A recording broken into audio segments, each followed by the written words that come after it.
나는 예수 그리스도의 참된 제자입니다. 아멘. 여러분, 예수님의 참된 제자들 맞으시죠? 아이고, 아멘 너무 약해요. 예수님의 참된 제자들 맞지요? 아멘입니다. 아멘. 이 제자란 말은 참 중요해요. 학교에서 지식을 가르쳐 주신 그 스승님들, 선생님들을, 그리고 그 배운 학생들 간의 관계를 제자의 관계라 이렇게 얘기를 하죠. 그런데 여기 성경에 나오는 이 제자란 말은 그 의미보다 훨씬 강하고 깊습니다. 신약 성경에만 이 제자란 말이 261회나 기록되어 있어요.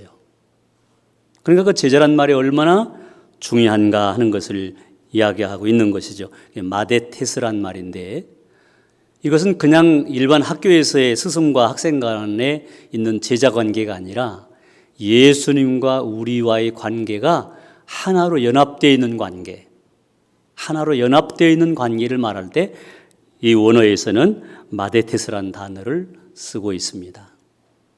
여러분, 우리가 예수님을 믿는 순간, 예수님을 영접해서 나의 구원자로 고백하는 그 순간부터 우리는 예수님의 제자가 되는 것입니다. 내가 노력해서, 내가 원해서, 내가 좋아해서 내가 제자가 되는 게 아니에요. 예수님 영접하는 그 순간부터 나는 예수님의 제자가 되는 것입니다. 성경은 이렇게 말씀합니다. 너희는 가서 이 세상 모든 사람들을 내 제자로 삼아라. 아버지와 아들과 성령 이름으로 세례를 베풀어 주어라. 그리고 내가 너희에게 명령한 모든 것을 지키도록 가르쳐라. 내가 세상 끝날까지 항상 너희와 함께 있을 것이다. 이 마태복음 28장 19절과 20절에서 알기 쉽게 번역되어 있는 공동 번역 성경은 우리는 이미 예수님의 제자라는 것을 말씀하면서 너희가 제자가 되었은즉 또 복음을 전하여 그 사람들을 제자로 삼아서 세례를 베풀도록 해주고, 그리고 이들과 함께 예수님의 제자로 살도록 힘쓰라고 우리에게 명령하고 계시는 것입니다. 그러니까 내가 원해서 예수님의 제자가 되어지고 원하지 않아서 안 되는 것이 아니라 예수님이 영접하는 순간부터 여러분과 저는 예수님의 제자가 되어 있는 것이에요. 그러면 우리가 제자로 살아야 되는데 그냥 무조건 나 제자입니다라고 얘기하고 그냥 주님만 믿고 따라가면 되느냐? 아니라는 거예요. 오늘 본문의 말씀은 예수님의 제자가 어떻게 살아야 되는지, 그 제자의 길에 대해서 말씀하고 있는 내용이 오늘 본문의 말씀이에요.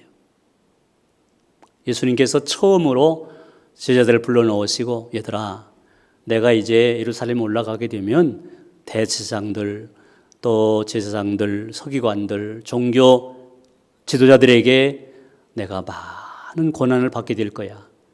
그리고 내가 십자가를 져야 돼. 그리고 나는 죽게 돼. 그리고 부활할 거야.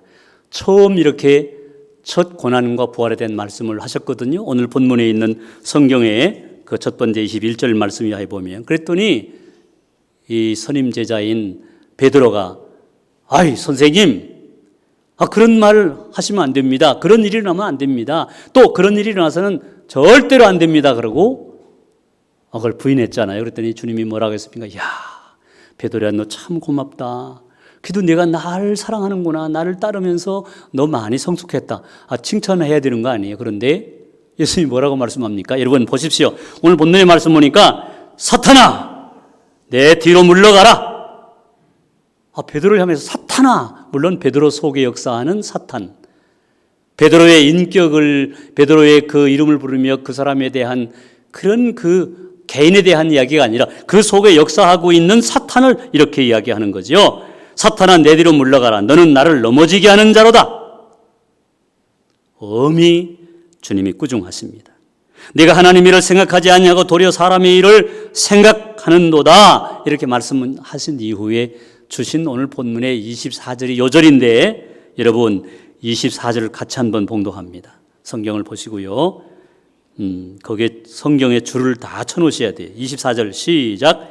이에 예수님께서 제자들에게 이르시되 누구든지 나를 따라오려거든 자기를 부인하고 자기 십자가를 지고 나를 따를 것이니라.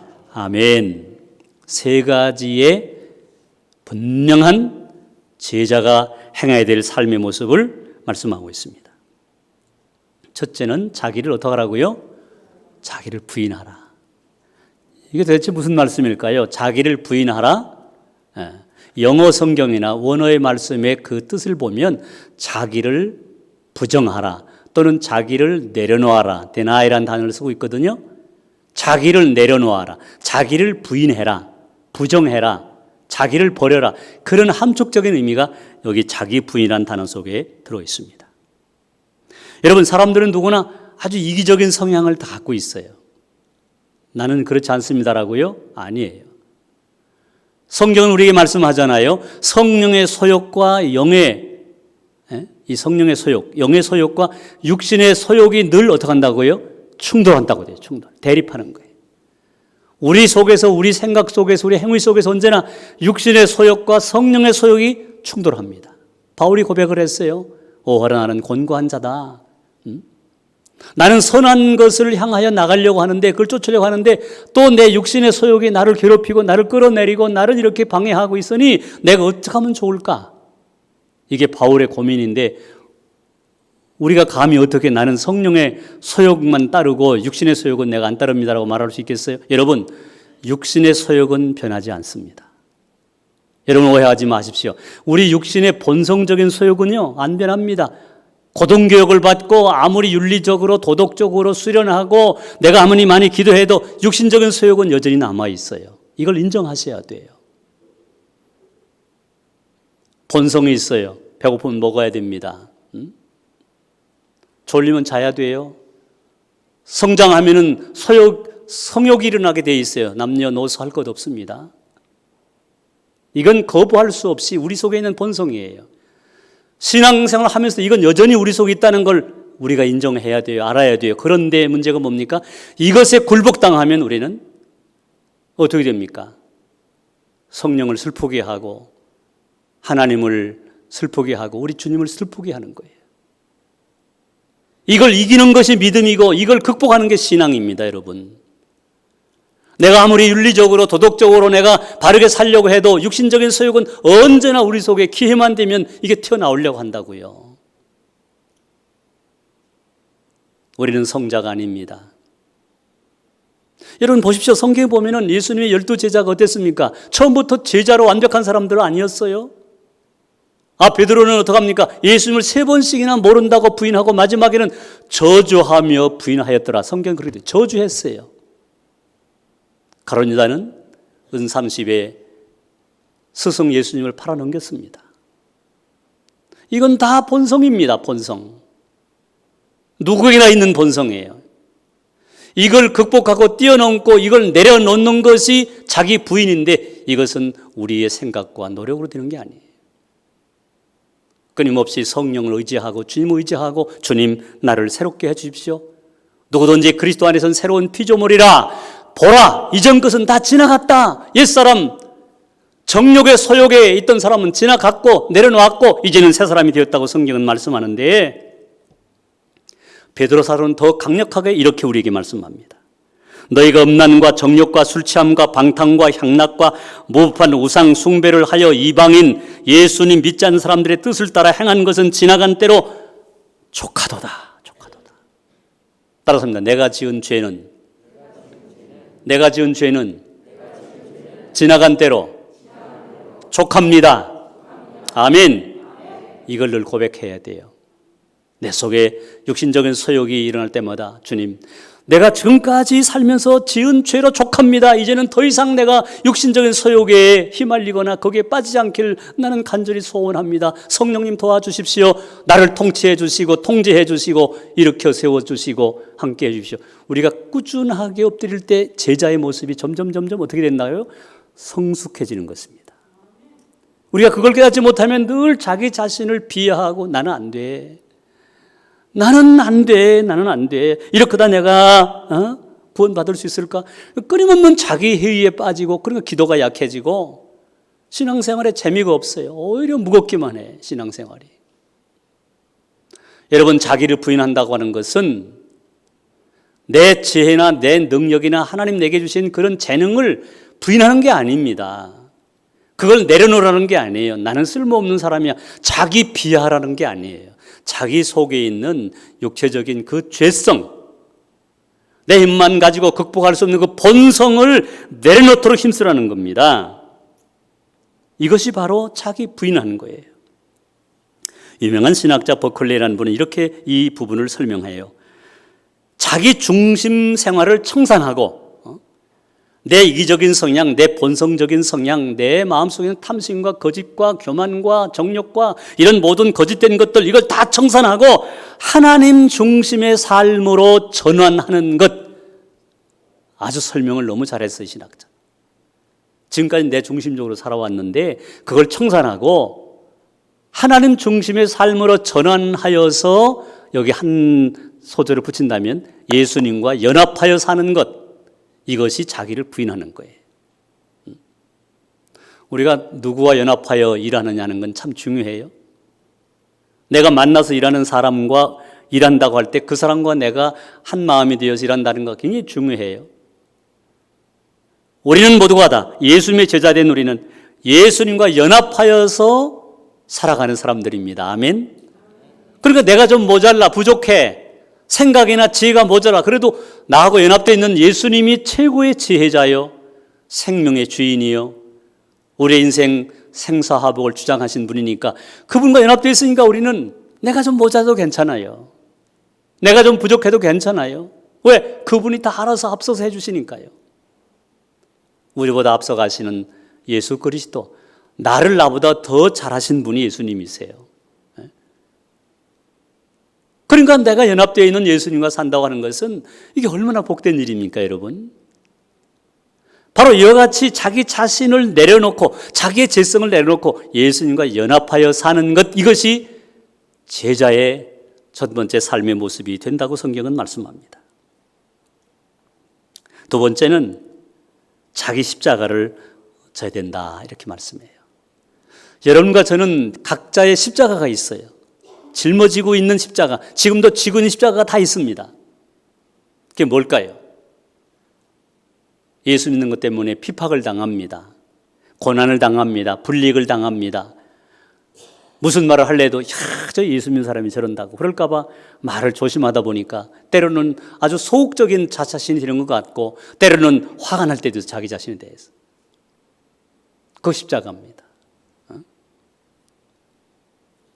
어디 시장에 가서도 뭐 물건 하나 살래도 막 깎을 수도 없어. 내가 예수 믿는 사람이라는 걸 알기 때문에. 아이고, 예수 믿는 사람들은 맨날 깍쟁이야, 저렇게 인색해, 이럴까 봐 그저 얼마 주세요. 아, 그러세요, 감사합니다. 그냥 사는 경우들이 얼마나 많아요. 제가 저희 아내하고 시장 갔다가 다음 달 한 번도 안 가요. 깎아주세요, 더 주세요. 제가 후암동에서 전도사 때입니다. 지나갈 때 후암시장을 지나가거든요. 저희 사택이 있는데, 근데 이렇게 리어카에 과일을 파는 그런 그 나이가 희끗하게 머리가 센 그런 분이 거기 팔고 있었어요. 제가 그날 저녁에 수요일 저녁이라 이렇게 예배드리고 성경 찬송을 이렇게 옆에 끼고선 지나가다가 과일을 사려고 이렇게 했어요. 그래서 샀는데 이분이 하나 더 주시더라고. 그래서 제가 아이고 됐습니다, 못 남으신다 그랬더니 내가 여기서 28년 동안 내가 사과 장사했는데 선생님 같은 분 처음 봤습니다. 왜요? 아니, 성경 찬송 끼고 예수 믿는 사람도 뭐 지나가다가 하나 더 주세요 막 집어가고 그러는데 어떻게 하나를 덜 달라고 그러시는 분 내 처음 만났네요. 아유, 저만 그런 거 아닙니다. 다 그렇습니다. 그리고 가면서 제가 생각해 봤어요. 그 사과 하나를 더 먹었다고 내가 얼마나 더 건강해지겠어요? 덜 먹었다고 건강이 약해지는 것도 아니잖아요. 여러분, 작은 얘기지만 우리가 신앙생활 하면서 우리에게 주어지는 십자가 많습니다. 또 우리 교회 헌신한 분들, 우리 찬양대원도 오늘 참 은혜 받았습니다. 귀한 찬양. 우리 대광교회는 앞으로 크게 부흥할 줄로 믿습니다. 아멘. 이 뒷지역에 있는 사람들이 다 여기 와서 가득가득 채워질 줄로 믿습니다. 그 이유 중에 하나가 뭐냐면 찬양대. 우리 김성경 목사님, 우리 교역자들이 참 찬양을 잘 인도하시고 우리 찬양대 너무너무 은혜스럽게 찬양하는데, 만국의 언어잖아요. 이 찬양이, 노래가. 우리는 하나님께 드리는 찬양 신령한 노래인데 사람들은 다 들으면서 영적인 존재이기 때문에 깨닫습니다. 기도하시고 찬양 그렇게 은혜스럽게 부르시면 이 자리가 가득 채워질 줄로 믿습니다. 여러분, 우리가 이 봉사한다는 교회 안에서 이거 다 십자가예요. 시간 내기 어렵습니다. 자기 책임 다 감당하기 참 힘듭니다. 십자가예요.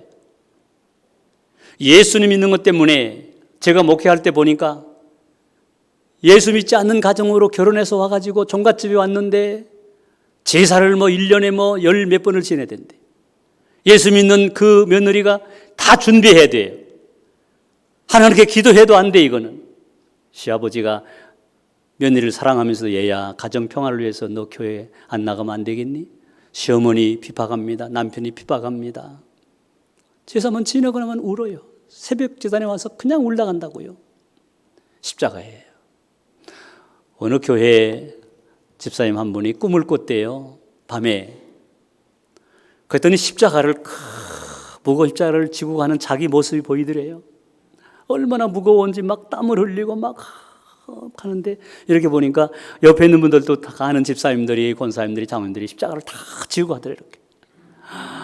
너무 힘들게 지고 가는 거예요. 자기 너무 힘든데 이렇게 보니까 자기가 더 길어 보여. 한참 가는데 길가에 이렇게 톱이 있더래. 톱, 나무 쓰는 톱이. 그때 번쩍하고 생각되는 것이 이 무거운 십자가 좀 잘라야 되겠다. 그래가지고 슬그머니 눈치 보다가 그 톱 주워 들어가지고 옆에 숲속으로 싹 들어가서 자기 십자가 내려놓고선 끝부분을 많이 잘랐대. 3분의 1을 자르는 거예요, 여기서. 그리고 그걸 지고 나오니까 너무 가벼운 거예요. 너무 좋은 거예요. 그 무거운 십자가 3분의 1을 잘라냈으니까요. 그래서 지고 이제 랄랄라 하고 가는데 옆에 분들은 무거워서 막 가는데 죽으려고 그래서 속으로 아유, 저 사람들 참 안 됐다. 내가 그 톱을 그냥 가져와서 다 주워서 빌려줄 걸 그랬네. 그러면서 가는데 얼마 가다 보니까 큰 계곡이 하나 나오더래. 계곡이. 근데 그 건너편에는 기와요초가 피어 있고 찬송 소리가 들리고 향기로운 냄새가 들려 이렇게 바람에 실려오는데 거길 건너갈 수가 없더래요. 그런데 십자가를 지고 온 사람들이 그 십자가를 딱 갖다 놓으니까 딱 그게 걸리더래. 이렇게. 그래서 그걸 십자가를 건너서 넘어가는데 자기 걸 대보니까 이게 짧아. 닿질 않는 거예요. 이게 다 건너가는데 자기만 못 건너가고 주님 어떡합니까? 내 십자가를 잘랐는데 괜히 잘랐구나. 이거 너무 무겁다고 그냥 갖고 왔어야 되는데. 그래서 막 울고 있는데 주님이 오시더래요. 오시더니 얘야, 너 십자가 무거워서 잘랐구나. 그럼 너 내 십자가 밟고 지나가라. 그리고 그 피 묻은 십자가를 착 계곡에 놓아주시더래. 그 자기 십자가를 내놓고 그 주님 십자가를 밟고 건너가서 주님 품에 안겠다고 하는 그런 꿈 이야기가 있습니다. 십자가는 무겁습니다. 고통스럽습니다. 아픕니다. 예수님 믿으면서 우리가 그저 은혜만 받고 축복받고 누리는 것이 아니라 고난도 오고 아픔도 오고 때로는 견딜 수 없는 괴로운 일들이 옵니다. 여러분, 비가 엄청나게 아침에 오는데 오더라고요. 그때 나가보십시오. 예수님 믿는 사람이나 믿지 않는 사람은 다 비에 젖습니다. 예수님 믿는 사람이라고 그 빗줄기 사이로 갈 수 없어요. 세상에 불어오는 환난과 시련과 질고와 고통과 아픔과 이 모든 괴로움은 누구에게 다 오고 있습니다. 그러나 예수님 안에서 제자로 사는 사람은 그것을 능히 뚫고 나갈 수가 있는 거예요. 아멘. 거기에 굴복당하거나 거기에 떠내려가는 것이 아니라 오히려 그 빗줄기 사이로 건너서 주님께로 향할 수 있는 줄을 믿으시기 바랍니다. 아멘. 십자가를 우리는 져야 됩니다. 믿음의 순종의 삶을 통해서 인내하면서 십자가를 지라고 성경은 말씀합니다. 들어보셨지요? No cross, no crown이란 말이 있어요. No cross, 십자가 없이는 no crown, 영광도 없다. 성경 우리에게 말씀합니다. 내게 준 십자가 버리지 말아라. 인자가 아버지 영광으로 천사들과 함께 오리니 그때에 각 사람 행한 대로 갚아줄 것이다. 여러분, 오늘 본문의 27절 말씀 보니까 주님께서 오실 때, 재림지로 다시 이 땅에 오실 때 어떻게 한다고요? 각자가 십자가 지고 행한 대로 갚아줄 것이다. 어떻게 해요? 하늘의 영광스러운 보좌에 영광스러운 연료관으로 영원한 천국에 하나님 시민권자로 받아주신다고 약속하고 있잖아요. 그러니까 십자가가 오히려 우리에게는 고난이요 고통이요 피해야 될 것이 아니라 오히려 감격하며 감사하며 져야 될 십자가인 줄로 믿습니다. 그러니까 예수님의 십자가를 바라봐라, 그런 말씀은 바로 예수님이 왜 십자가 지셨는가? 나 같은 죄인을 살리시기 위해서 고난에 그 피 흘리며 지신 십자가, 나도 지어야 되겠다고 생각할 때 용기와 힘과 능력을 줄 줄로 믿습니다. 세 번째 오늘 말씀 보니까 주님만을 따라가 된다라고 말씀합니다. 나를 내려놓았습니다. 나의 죄성을 버렸습니다. 끊어냈습니다. 십자가를 졌습니다. 그러면 그 다음에 어떻게 됩니까? 행동이 따라야 되지요. 행함 있는 믿음, 따라가는 겁니다. 주님을. 여기 따라가라, 이 말씀은 보면 콜로네이토라는 원어를 쓰는데 이것은 전심전력해서 시선을 고정해서 그 예수님의 발자취를 쫓아간다, 그런 뜻이에요. 내 시선과 내 생각을 고정하는 것입니다. 이렇게 저렇게 내가 보고 싶은 거 보면서 가는 게 아니라 예수님만 바라보고 의지하고 내 시선을 거기에 고정해서 전심전력 따라가는 것, 쫓아가는 것, 이것이 바로 주님을 따라가는 사람의 모습인 것입니다. 일생을 주님을 따른다는 것은 쉬운 일이 아닙니다. 하루, 이틀, 한 달, 1, 2년 따를 수 있어요. 그러나 일생을 내 생명이 끊어진 순간까지 주님만 바라보며 따른다는 것은 쉬운 일이 아닙니다. 세상에 유혹이 옵니다. 나태함이 있습니다. 환경과 형편 때문에 십자가를 내려놓고 싶은 때도 있습니다. 주님을 따르는 것을 중단하고 싶은 때도 있습니다. 그래서 신앙생활은 인내가 필요합니다. 어떤 사람들은 중간에 포기하는 사람들이 있어요. 그러나 구원받은 사람, 하나님의 자녀는 끝까지 인내하며 주님을 쫓아가고 따릅니다. 여러분, 사도행전 11장 26절의 말씀 보면 바나바와 사울이 안디옥에 가서 1년 동안 그들을 가르쳤습니다. 그때 안디옥에 있는 사람들이 그들을 어떻게 불렀습니까? 야, 저 사람들 그리스도인이다. 그리스도인. 처음으로 그리스도인이라는 말을 썼어요. 안디옥 교회에서. 의미가 무엇입니까? 그리스도인. 그리스도를 쫓아가는 사람이라, 그런 뜻이에요. 그리스도처럼 살려고 하는 사람이다. 예수님처럼 살려고 예수님에 연합하여 예수님을 쫓아가는 사람을 지칭하여 뭐라고 한다고요? 그리스도인. 이 이름은 영광스러운 이름이에요.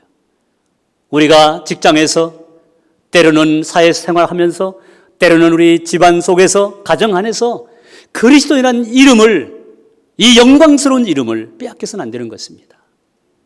그리스도인답게 사는 삶, 바로 그것은 나를 부인하고 나의 죄성을 끊어내 내려놓고 떨쳐버리고 내게 있는 고난의 십자가를 기쁨으로 짊어지고 주님을 따르는 생활이 있어야 되는 것입니다.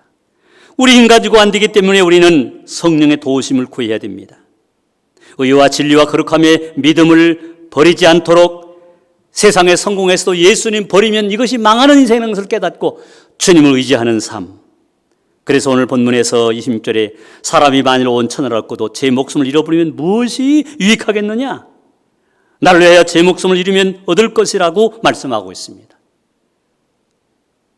역설적인 말씀이에요. 너희가 세상에 성공했다. 그래, 그 다음에 어떡할 건데? 예수님 없는 인생, 예수님 잃어버린 그런 인생은 그 성공이 아니라고 성경은 말씀하면서 제 목숨을 잃어버리면 무엇이 유익하겠느냐? 마지막에 영생 구원을 잃어버리면 그게 무슨 소용이 있겠느냐고 주님은 질문하십니다. 누구든지 제 목숨을 살리려 하면 잃을 것이요 나를 위하여 제 목숨을 잃으면 얻을 것이라? 이건 또 무슨 말씀일까요? 그렇습니다. 내가 주님을 믿고 의지하고 따르며 제자로 살려고 할 때는 내 생명도 얻고 상급도 없지만 그것을 얻어서 늘 누릴 수 있지만은 그렇지 아니할 경우에는 모든 것 다 잃어버린다. 그 말씀이지요. 말씀을 정리하고 마치려고 합니다. 우리는 어려운 때를 살고 있습니다.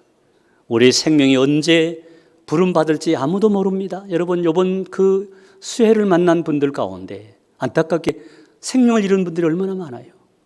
공직자들, 공무원들, 어린아이 8살짜리 혼자 물 건너가다 그냥 떠내려가 그냥 시신도 못 찾고 있고 그냥 집안에 있다가 산사태로 그냥 세상을 떠나는 분들이 얼마나 안타깝습니까? 우리 생명은 이 땅에 영원히 사는 것이 아닙니다. 언제 부름 받을지 모르는 풀리브의 이슬 같은 존재요, 산허리에 둘려져 있는 안개 같은 존재들이 우리 아닙니까? 그러나 우리가 소망 있는 것은 예수님께서 우리를 살려주셨고 우리를 사랑해 주시고 너는 내 제자이다 이렇게 말씀하셨으니 우리가 제자다운 삶, 나의 재성 본성을 내려놓고 내게 주어진 고난의 역경의 십자가를 기꺼이 짊어지고 오직 주님께 우리의 영적인 시선을 맞추어 살아갈 때 마지막 영원한 영생의 자리에 들어간다고 약속하고 있으니 이 말씀 의지하여 우리가 살아갈 때 우리에겐 은혜요, 우리에겐 축복이요, 하나님께 영광이 될 줄로 믿습니다. 제자의 삶을 충실하게 살아가는 여러분 되시기를 주님의 이름으로 간절히 축복하며 축원합니다. 축원합니다. 아멘. 아버지 하나님, 우리는 연약합니다.